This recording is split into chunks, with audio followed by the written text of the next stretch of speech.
Hello, কেমন আছিস?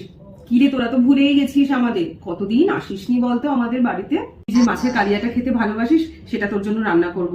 আরে হ্যাঁ হ্যাঁ, তুই আয় না। তুই কবে আসবি? কতদিন আসিসনি বলতো। আর খাওয়া দাওয়া ঠিকঠাক করছিস তো, নাকি সেই রোগা হয়ে যাচ্ছিস? ঠিক আছে, চল, তোর জন্য ওয়েট করব। হ্যাঁ বলো। তুমি তো আমাকে সবসময় শুয়েই থাকতে দেখো দিদি। হ্যাঁ। না না না, তোমার মনে হচ্ছে তোমার দাদা রোগা হয়ে যাচ্ছে, কিন্তু ওয়েট মেশিন তো সেটা বলছে না। যেতে হবে। হ্যাঁ ঠিক আছে, তোমার দাদা চলে যাবে। আমি না গেলে তোমার বিশেষ কিছু অসুবিধা হবে না, তোমার ভালোই লাগবে। পরের সপ্তাহে আসবে। কেন, তোমাদের গরমের ছুটি এখনো শেষ হয়নি? আমার মেয়েদের তো বাবা পড়াশোনা, গরমের ছুটি শেষ হয়ে গেছে, পড়াশোনাও স্টার্ট হয়ে গেছে।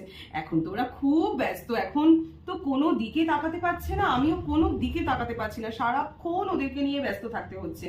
তুমি তো গরমের ছুটিতেই আসতে পারতে।